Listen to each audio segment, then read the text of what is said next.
खुशालपुर नाम का एक गांव था। वहां पर कुलवंत सिंह नाम का व्यक्ति बिना किसी काम के आवारागर्दी करता रहता था। एक दिन कुलवंत के पिताजी बनवर ने उसे बुलाया।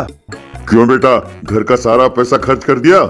घर का सारा पैसा मैं क्यों खर्च करूंगा? मैं अपने खर्चे के लिए खुद पैसे कमा रहा हूँ। तभी उसकी माँ वसुंधरा वहाँ पहुँची और अरे निकम्मे, शर्म आनी चाहिए झूठ बोलते हुए। मैं जो मसाले के डब्बे में पैसे छुपा के रखती हूँ वो चिल्लर पैसे भी तुम चुरा लेते हो।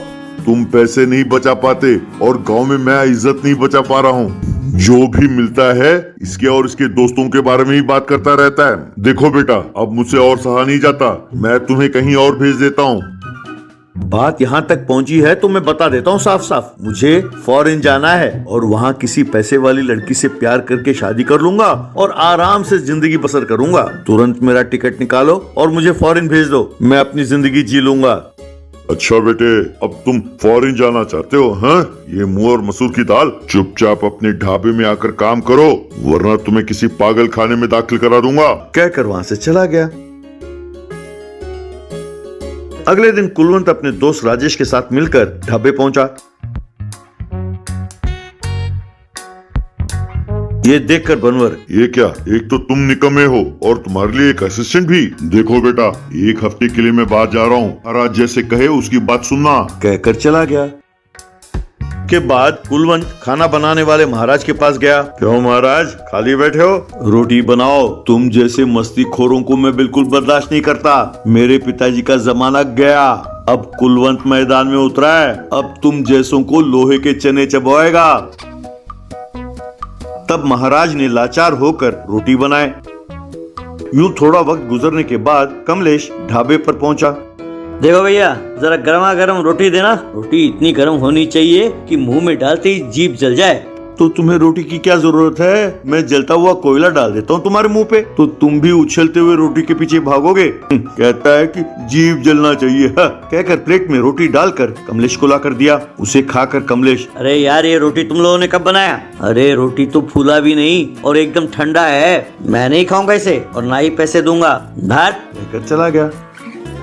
इस तरह उस दिन कोई धंधा नहीं हुआ, एकदम ठप पड़ गया। ये देखकर महाराज, मैंने कहा था ना भैया कि गर्मा गर्म रोटी बनाओ तभी अच्छा होता है। क्या इन निकम्मों के लिए ताजा रोटी दें? देखते जाओ कल से मैं क्या करता हूँ। कहकर चला गया। अगले दिन कुलवंत हवा भरने वाले पंप को लेकर ढाबा पहुंचा। फिर महाराज से कुलवंत, महाराज जी अब से हमें कोई टेंशन नहीं है और ना ही माल खराब होगा। कहकर हवा भरने वाले पंप से रोटियों में हवा भरने लगा। इस तरह सारी रोटियां फूल गईं। ये देखकर महाराज, भैया ये सब रिस्क क्यों उठा रहे हो? अरे जब का तब रोटी ताजा बना दें तो हो जाएगा ना काम। अरे ये तो पहला झटका है, अगला झटका तुम्हारे लिए है। आज से तुम्हें काम पर आने की कोई जरूरत नहीं है, दफा हो जाओ यहाँ से। कहकर महाराज को नौकरी से निकाल दिया।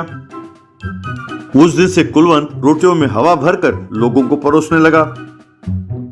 लोग भी खा रहे थे। कुछ देर बाद राजू से कुलवंत, यार मैंने महाराज को नौकरी से निकाल दिया। कल जो रोटी बचे थे उसे देखकर मुझे एक आइडिया सूझा है। तुम हर रोज रात को आसपास के ढाबे में जाओ और जो रोटियां बची हों उन्हें ले आओ। अगले दिन उन रोटियों में हवा भरकर बेच देते हैं। तब महाराज के पैसे और रोटी के पैसे सब बच जाएंगे। फिर उन पैसों से हम तफरी करेंगे।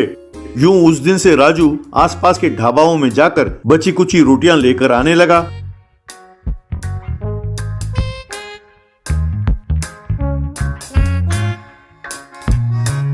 अगले दिन उन रोटियों में हवा भरकर उसे बेचने लगे। यूं कुछ दिन बीत गए। एक दिन कमलेश जो दूसरे गांव से आ रहा था, उसने दूसरे ढाबे के बाहर से राजेश को रोटियों को उठाते हुए देखा।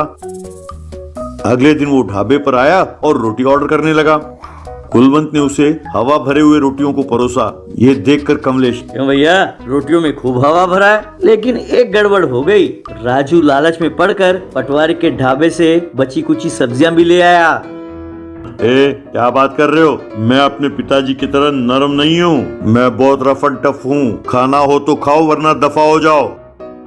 चुप बैठा रह गधे। कल मैंने इस राजू को पटवारी के ढाबे से रोटी उठाते हुए देखा है, फिर तुम्हारे महाराज को पकड़ा तो उसने सच बताया। इसी तरह रात को तुम्हें रोटियों में हवा भरते हुए देखा है। क्यों रे कमीने, तुमने लोगों को समझ क्या रखा है? बासी रोटियों में हवा भरते हो, फिर वही रोटियां लोगों को बेचते हो। अरे सुनो, सब इन्हें पकड़ो। ये सुनते ही सब लोगों ने आकर कुलवंत को पकड़ लिया।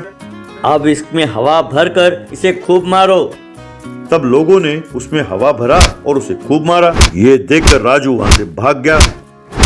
उसके बाद जब लोगों ने उसे मारना छोड़ा तब कुलवंत भी वहां से भाग गया।